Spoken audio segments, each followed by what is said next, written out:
আমাদের এবারের নিবেদন শিবশঙ্কর ঘোষের লেখা উপহার গল্পটি।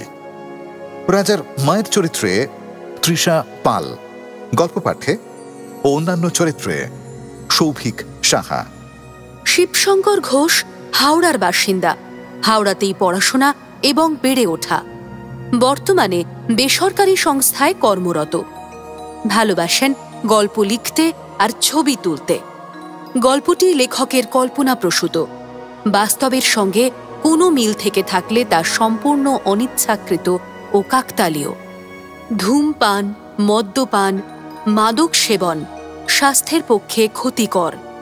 শুরু হচ্ছে শিবশঙ্কর ঘোষের গল্প উপহার। কিরে, কোনো চান্স আছে? পাগল নাকি? আরে 6 মাসও হয়নি জয়েন করেছে। ছুটির কথা এখন ভাবাই যাবে না। এবার তোরাই আনন্দ কর, মাঝে মধ্যে ছবি টবি পাঠাস, মোবাইলে দেখবো, আর সেই দেখেই এবার আমার পুজো কাটবে। ফোনটা ছিল রাজুর বন্ধু টুবলাইয়ের। রাজু মানে রাজা সেন। নতুন চাকরি নিয়ে কলকাতা ছেড়ে এখন বেঙ্গালুরুতে। ভাবতেই পারিনি জীবনে বাংলা ছেড়ে যেতে হবে। আবার তার উপর দুর্গাপুজোতেও থাকতে পারবো না। আসল সত্যি হলো, আগে জীবিকা, তারপরে জীবন। এই সমস্ত ভাবতে ভাবতে মায়ের ফোন। কিরে, খেয়েছিস? হ্যাঁ, এই লাঞ্চ করলাম।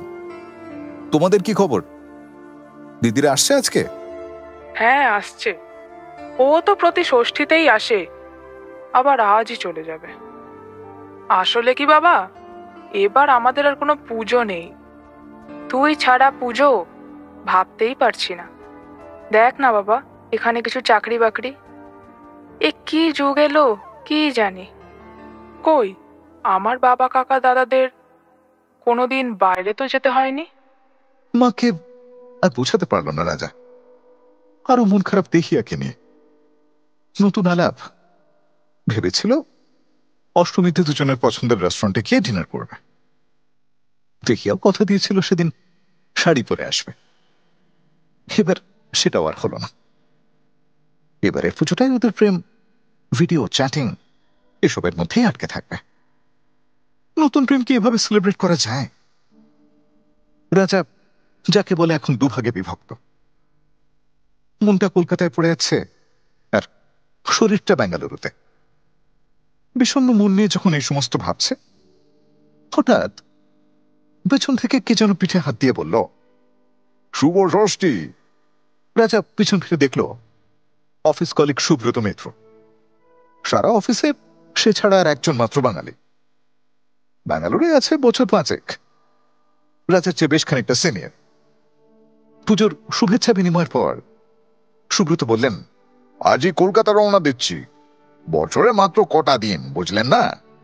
বাড়ির লোকের মুখ না দেখতে পেলে বুকটা কেমন খালি খালি লাগে। মনটা আরো খারাপ হয়ে গেল।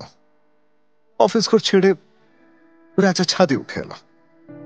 একটা সিগারেট ধরালো।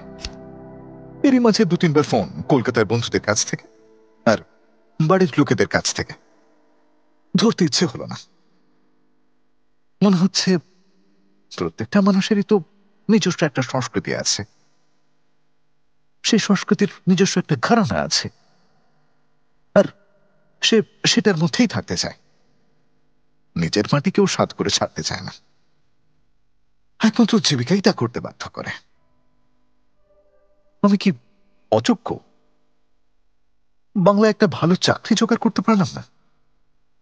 তাহলে তো পুজোর সময় বাংলা ছেড়ে এভাবে থাকতে হতো না। সত্যি, পুজোর সময় কাছের মানুষদের মুখগুলো দেখতে না পেলে বুকটা একদম খালি খালি লাগে। ঠিকই বলেছেন সুব্রত। এই সমস্ত ভাবনাগুলো কিছুতেই তাড়াতে পারছে না রাজা। মাছির মতো যেন মাথার ভেতরে গুনগুন করছে। অনেকক্ষণ সিগারেটে টান দেওয়া হয়নি, ভুলেই গিয়েছিল। ছাইটা লম্বা হতে হতে মাটিতে খসে পড়ল হঠাৎ। নিজের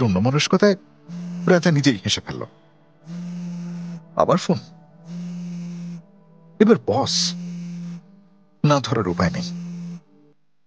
হ্যাঁ স্যার বলুন। ওপাশ থেকে বসের কথা শুনে রাজা চমকে উঠল। এক্ষুনি তার চেম্বারে হাজির হওয়ার হুকুম। সঙ্গে HR ম্যানেজারও আছেন। আবার কি হলো? নিশ্চয়ই কোনো ক্লায়েন্টের কমপ্লেন। কিন্তু কই, কারোর সঙ্গে কিছু হয়নি তো। কোনো কলিগ কমপ্লেন করলো? টেনশনে কিছুই মনে পড়ছে না। চাকরিটা গেল নাকি? গভীর দুশ্চিন্তা নিয়ে বসের ঘরে উঁকি দিল Raja. May I come in sir? ওর বস আর HR ম্যানেজার মিস্টার কৃষ্ণমূর্তি দুজনে একসঙ্গে বলে উঠলেন, yes yes, come in come in, yes come in. Mister Krishnamurthy পরিষ্কার বাংলায় বললেন, শুভ দুর্গা পূজা। কলকাতা ছেড়ে পুজো কেমন লাগছে আমাদের বেঙ্গালোরে? রাজা অবাক। স্যার আপনি বাংলা জানেন? এত পরিষ্কার করে বাংলা বলছেন। মিস্টার কৃষ্ণমূর্তি বললেন, জানবো না, টানা 10 বছর কলকাতায় ছিলাম ল্যাক মার্কেটের কাছে। ও তাই নাকি স্যার? আপনি তো একেবারে পরিষ্কার বাংলা বলতে পারেন। রাজার বস কিছু না বললেও উনি যে ওদের কথাবার্তা উপভোগ করছেন সেটা ওনার মিটিমিটি হাসি দেখেই রাজা বুঝতে পারছিল। মিস্টার কৃষ্ণমূর্তি বললেন, কেন হবে না? আপনাদের সঙ্গে বন্ধু করলে বাংলা না শিখি উপায় আছে? বলে খুব হাসলেন। সত্যি বলতে কি, আমি ওখানে সেটেল করতে চেয়েছিলাম, ভাগ্যে নেই এখানে চলে আসতে হলো। জেকে বাদ দিন ওসব কথা, অন্য একদিন আড্ডা হবে কফি নিয়ে বসে। এবার কাজের কথা বলি, কিরকম লাগছে অফিসের পরিবেশ? অসুবিধে হচ্ছে না তো? সিনিয়রদের থেকে কোঅপারেশন পাচ্ছেন ঠিক মতো? রাজা বলল, না না স্যার, আমার কোনো সমস্যাই হচ্ছে না। আমি ভাবতেই পারিনি এত সুন্দর একটা পরিবেশ পাবো। I am very happy sir, খুবই ভালো লাগছে। মিস্টার কৃষ্ণমূর্তি বললেন, কই বললেন না তো কিরকম লাগছে কলকাতার পুজো ছেড়ে?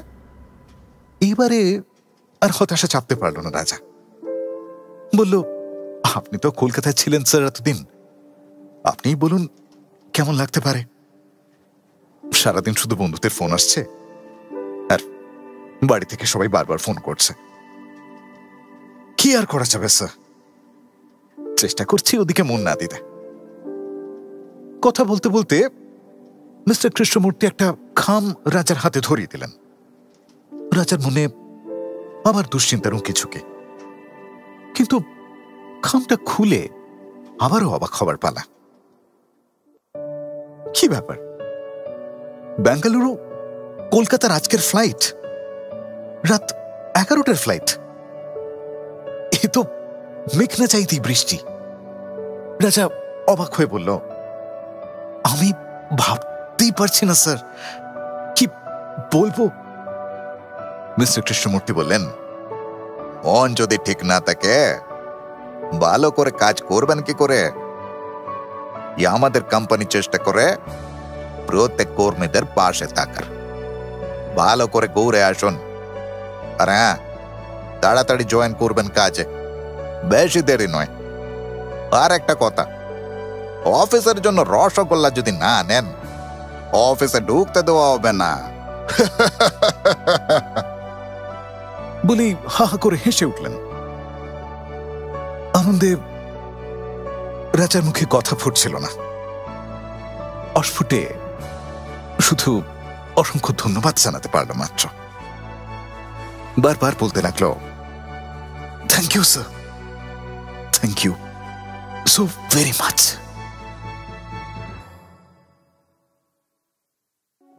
শুনলেন শিবশঙ্কর ঘোষের গল্প উপহার।